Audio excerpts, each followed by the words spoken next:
Welcome back. We're looking at these windows into Jeremiah's heart and soul as he struggles with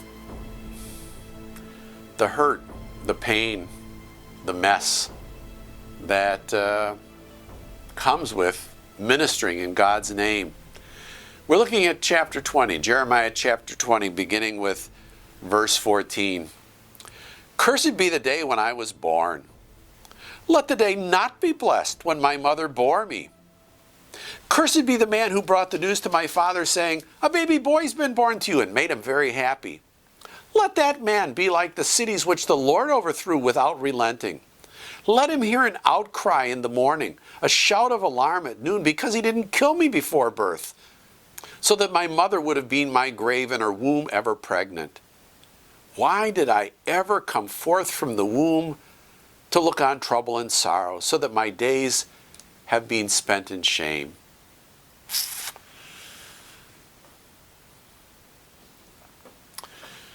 Not casting all one's cares on God leads to anger. And anger distills into bitterness.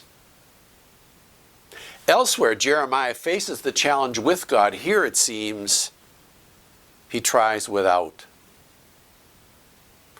Reg White, in his biography of Jeremiah, titled The Indomitable Prophet, observes that to deny God because of suffering and evil appears to ease the intellectual problem of faith, but it leaves the suffering and evil still inexplicable, but now unbearable. Well, let's change tack one more time and look at what Jeremiah teaches about the new covenant in chapters 30 through 33. What's referred to as the Book of Comfort. This is the only place in the First Testament where that phrase, new covenant, is used. And this passage provided the impetus for Origen to apply the phrase, heikaine diatheke, in Greek obviously, to the Gospels and epistles and so on, the New Testament. Well, the focus of attention for a lot of people is on Jeremiah 31, verses 31 through 34. Now, that's a tad bit long for a fortune cookie, but I'm afraid that's just what a number of folk make of it.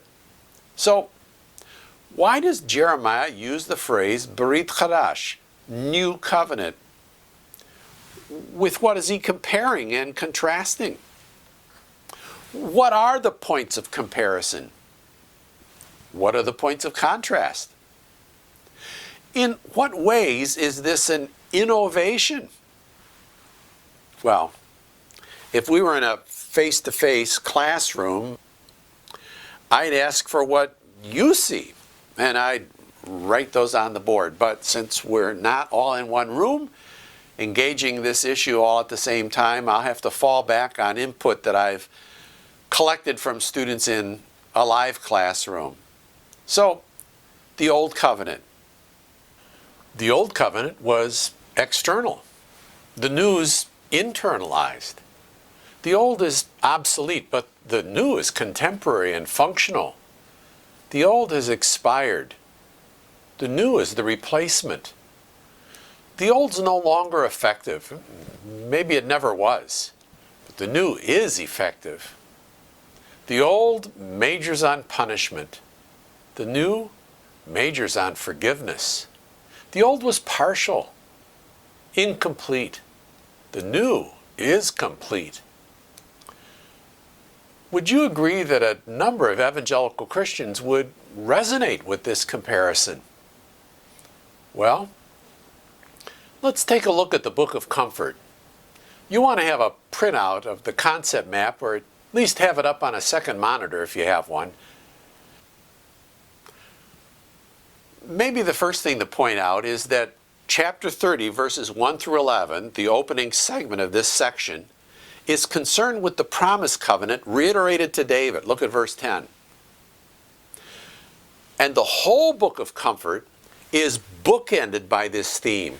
So look at chapter 33, verses 14 through 26 on the handout.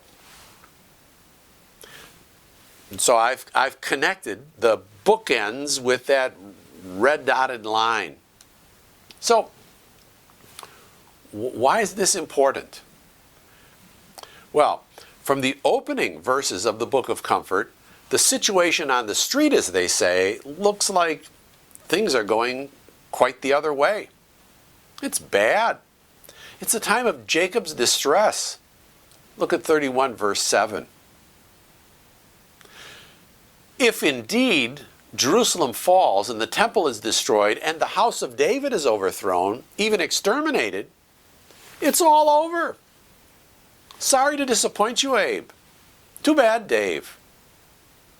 But now, scan on down the left side of the C map, just section by section, and reflect on what you read in the biblical text or rescan the text.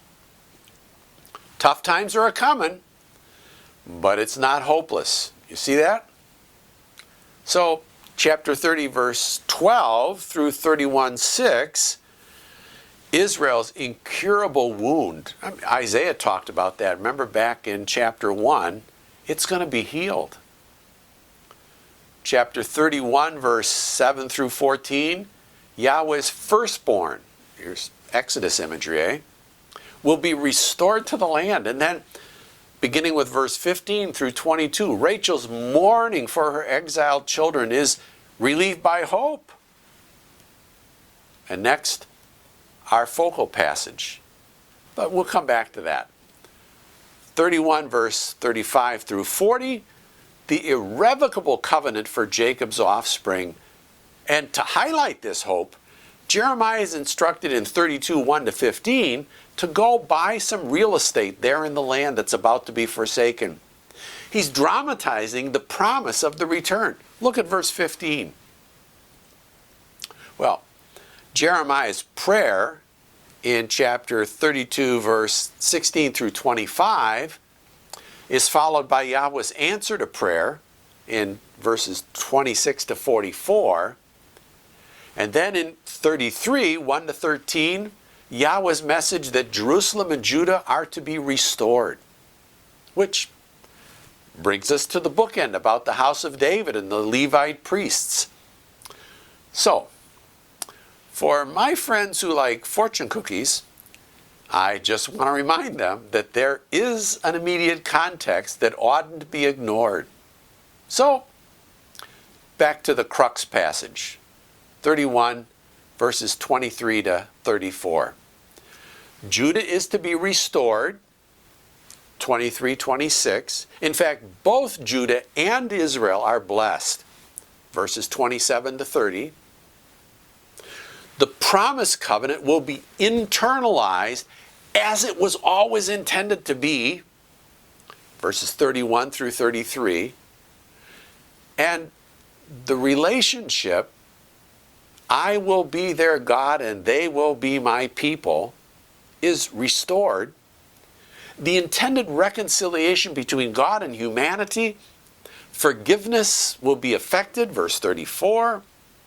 So, is this really an innovation? Let's pursue that when we get back together. See you in a bit.